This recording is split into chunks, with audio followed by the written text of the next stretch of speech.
Question है हमारे पास कि संस्कृति के विभिन्न उपादानों की विवेचना करें। संस्कृति के निर्माण में कई छोटी छोटी इकाइयों का योग होता है जिनका अपना अलग अलग महत्व होता है। ठीक है, संस्कृति के ढांचे का निर्माण करने वाली इन्हीं इकाइयों को हम संस्कृति के अंग अथवा उत्पादन कहते हैं। सामान्य रूप से संस्कृति इन अंगों को 4 भागों में विभाजित करती है। पहला है सांस्कृतिक तत्व या लक्षण, दूसरा है सांस्कृतिक संकुल, तीसरा है सांस्कृतिक प्रतिमान और चौथा सांस्कृतिक क्षेत्र। सांस्कृतिक तत्व या लक्षण, संपूर्ण सांस्कृतिक ढांचे में संस्कृति तत्व वह सबसे छोटी इकाई है जो कार्यात्मक दृष्टिकोण से तो महत्वपूर्ण होती है लेकिन उसको पुनः विभाजित नहीं किया जा सकता।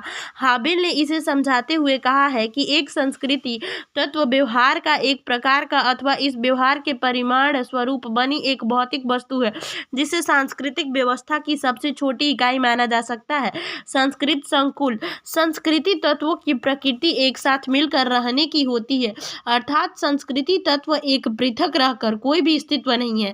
इस प्रकार साधारण रूप से यह कहा जा सकता है कि जब कुछ संस्कृति तत्व एक व्यवस्थित क्रम में रहकर मनुष्य के लिए उपयोगी होते हैं तथा उसकी किसी आवश्यकता की पूर्ति करते हैं तो संस्कृति तत्वों के इसी गुच्छे को हम संस्कृति संकुल कहते हैं। सदरलैंड और वुडवर्ड ने कहा कि संस्कृति संकुल सांस्कृतिक तत्वों की वह संपूर्णता है जो अर्थपूर्ण अंतर संबंधों द्वारा परस्पर गुंथे रहते हैं। सांस्कृतिक प्रतिमान, संस्कृति संकुल अपना कार्य शून्य में नहीं करते बल्कि संपूर्ण संस्कृति के ढांचे में इनकी एक निश्चित स्थिति और कार्य होते हैं। ये संकुल ही परस्पर संबंध होकर किसी संस्कृति की विशेषताओं को स्पष्ट करते हैं। सदरलैंड और वुडवर्ड का कथन है कि संपूर्ण संस्कृति में संस्कृति संकुल का व्यवस्थित रूप ही संस्कृति प्रतिमान है। रूथ बेनेडिक्ट ने सर्वप्रथम इस अवधारणा को प्रयुक्त किया। सांस्कृतिक क्षेत्र, क्या प्रयोग किया? संस्कृति का विस्तीर्ण विभिन्न क्षेत्रों में भिन्न भिन्न प्रकार का होता है, इसलिए यहाँ पर संस्कृति के भौगोलिक पक्ष की संक्षिप्त विवेचना करना आवश्यक है। सांस्कृतिक क्षेत्र का तात्पर्य एक ऐसे क्षेत्र से है जहाँ पर विशेष संस्कृति पाई जाती है। क्लार्स विस्लर ने सर्वप्रथम संस्कृति क्षेत्र की क्रमबद्ध विवेचना करते हुए संक्षेप में कहा है कि संस्कृति क्षेत्र वह भौगोलिक क्षेत्र है जहाँ समान सांस्कृतिक विशेषता वाली अनेक स्वतंत्र जनजातियां अथवा समूह निवास करते हो। सांस्कृतिक विलंबना के सिद्धांत पर प्रकाश डालिए। तो देखिए, W.F. आर्गबन ने संस्कृति और सामाजिक परिवर्तन के संबंध को स्पष्ट करने के लिए सर्वप्रथम 1922 में अपनी पुस्तक सोशल चेंज में सांस्कृतिक पिछड़ापन अथवा सांस्कृतिक विलंबना सिद्धांत को प्रस्तुत किया। उनके अनुसार संस्कृति का तात्पर्य मनुष्य द्वारा निर्मित सभी प्रकार के भौतिक और अभौतिक तत्वों से है। लैग का तात्पर्य पिछड़ना अथवा पीछे रहना। तब संपूर्ण संस्कृति में एक असंतुलन की स्थिति उत्पन्न हो जाती है और इस स्थिति को हम सांस्कृतिक विलंबना अथवा सांस्कृतिक पिछड़ापन कहते हैं। आर्गबन लिखते हैं कि जब भौतिक संस्कृति की तुलना में अभौतिक संस्कृति परिवर्तन की दौड़ पीछे रह जाती है तो इस दशा को सांस्कृतिक पिछड़ापन या विलंबन कहते हैं।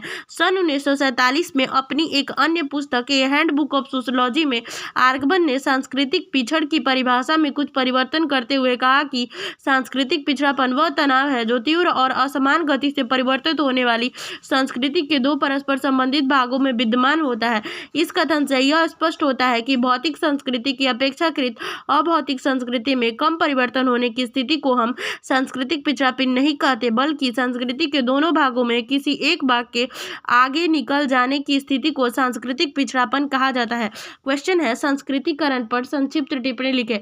संस्कृतिकरण, तो देखिए, संस्कृतिकरण की अवधारणा एम.एन. श्रीवास्तव नामक समाजशास्त्री ने प्रस्तुत किया। उसके द्वारा कई निम्न हिंदू जाति या कोई जनजाति अथवा अन्य समूह की किसी उच्च और प्रायः द्विज जाति की दिशा में रीति रिवाज, कर्मकांड, विचारधारा और जीवन पद्धति को बदला है।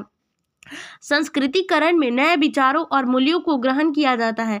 निम्न जातियां अपनी स्थिति को ऊपर उठाने के लिए ब्राह्मणों के तौर तरीके को अपनाती हैं और अपवित्र समझे जाने वाले मांस मदिरा का सेवन का त्याग करती हैं। इन कार्यों से विभिन्न जातियां स्थानीय अनुक्रम से उच्च स्थान की अधिकारी हो गई। इस प्रकार संस्कृतिकरण नए और उत्तम व्यवहार, आदर्श, मूल्य, आदत तथा कर्मकांड को अपनी जीवन स्थिति को ऊंचा और परमार्जित बनाने की क्रिया है। सांस्कृतिकरण की प्रक्रिया प्रक्रिया में स्थिति का परिवर्तन होता है, इसे संरचनात्मक परिवर्तन नहीं होता। जाति व्यवस्था अपने आप नहीं बदलती। संस्कृतिकरण की प्रक्रिया जातियों में नहीं बल्कि जनजातियों और अन्य समूहों में पाई जाती है।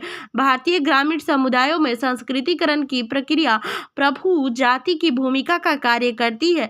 यदि किसी क्षेत्र में ब्राह्मण प्रभु जाति है तो वह ब्राह्मणवादी विशेषताओं को फैला देगा। जब निचली जाति ऊंची जातियों के विशिष्ट चरित्र को अपनाने लगती है तो उनका कड़ा विरोध होता है। कभी कभी ग्रामों में इनके लिए झगड़े भी हो जाते हैं।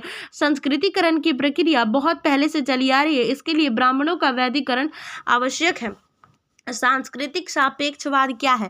तो देखिए बात करते हैं कि सांस्कृतिक सापेक्षवाद क्या है। तो सांस्कृतिक सापेक्षवाद नामक अवधारणा का उदय 19वीं शताब्दी के विकासवाद के व्याप्त निजत्री केंद्रवाद की अवधारणा के विरुद्ध के फलस्वरूप हुआ।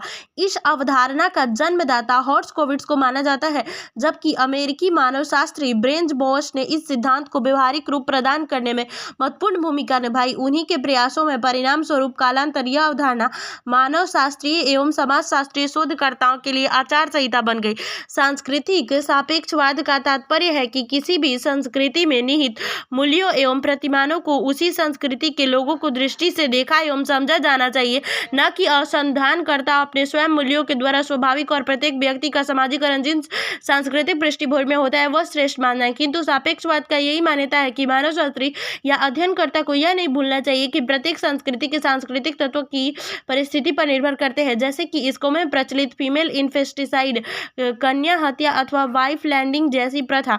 अतः सांस्कृतिक सापेक्षवाद के आधार पर यह नहीं कहा जा सकता कि संस्कृति दूसरी संस्कृति की तुलना में किसी अच्छी या खराब, क्योंकि किसी संस्कृति विशेष के अंतर्गत कोई तत्व अच्छा तो कोई बुरा हो सकता है। प्रत्येक संस्कृति के अपने अपने आदर्श होते हैं। मेटा स्पेंसर के अनुसार all culture are equally worthwhile. Thank you so much.